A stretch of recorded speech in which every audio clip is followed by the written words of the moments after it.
Hey everybody, I'm Karen. I'm here to read from my brand new book, which is Back Forever. It is the sequel to Bring Me Back, which is right there. And right there is actually Claire's Diary, which is the prequel to Bring Me Back, and that's a free read on my website at karenbooth.net. But the new book, Back Forever, is the continuation of Christopher and Claire's love story. It starts just a few months after Bring Me Back ended. They're living together at Claire's house, trying very hard to get pregnant. I'm going to read the end of the first chapter. And in this scene, Claire's getting ready to leave for New York to do a big interview, and Christopher has convinced her to take a pregnancy test before she goes out of town. So this whole scene takes place in the bathroom, and it's told from Christopher's point of view, which readers really seem to be liking. It's actually kind of cool. Half of the book is told from his point of view, half is from Claire's. And then I will also mention that just like the last time I did one of these readings, I'm not going to do the British accent, because that would be really distracting and make this that much more nerve-wracking a process. So you just have to use your imagination. All right, here we go. She placed the cap on the test stick and set it on the side of the sink. Get your watch, it takes 5 minutes. I stumbled into the bedroom. Much like the rest of the house, the top of the bureau was a mess of her things and mine, commingling. Under a few t-shirts, I found my watch. Do we do 4 minutes since it took me a minute to find it?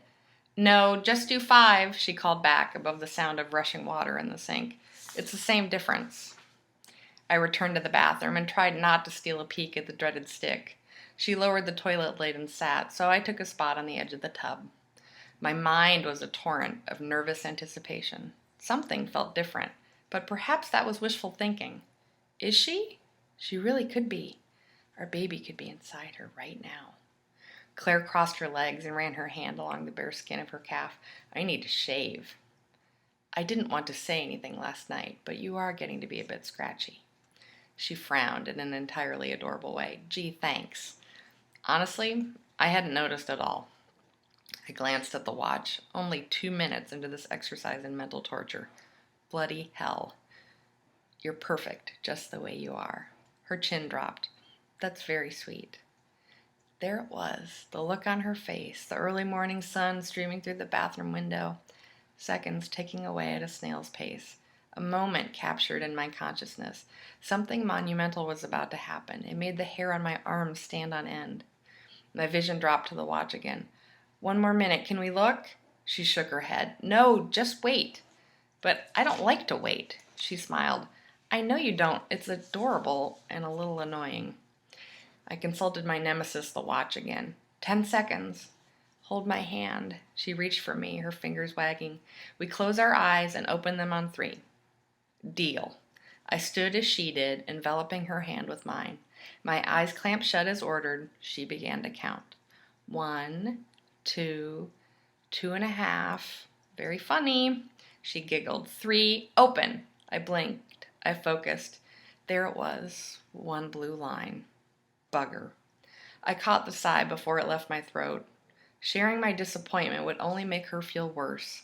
I tugged her into an embrace, pressing my cheek to the side of her head. My fingers trailed through her silky hair.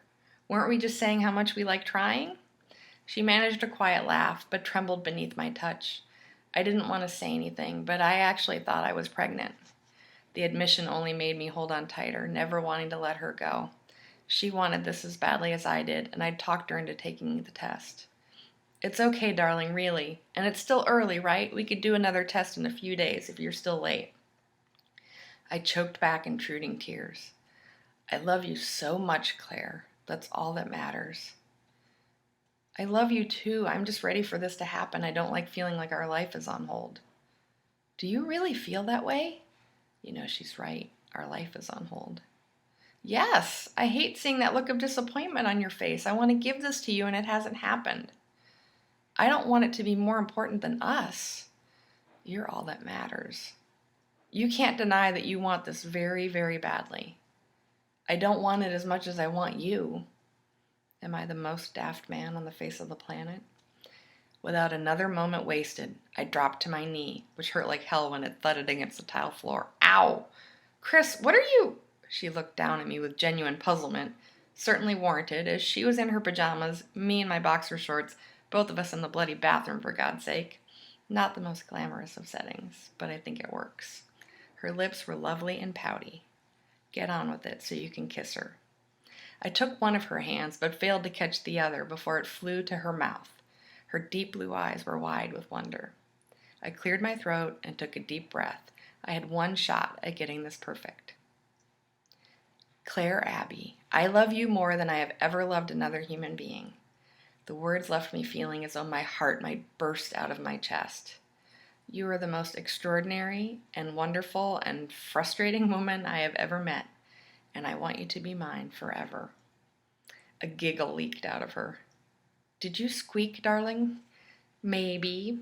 Her shoulders shook, her eyes watered. Please go on. I want you to be mine forever. Even if we never get to have a child together, I'm never letting you go.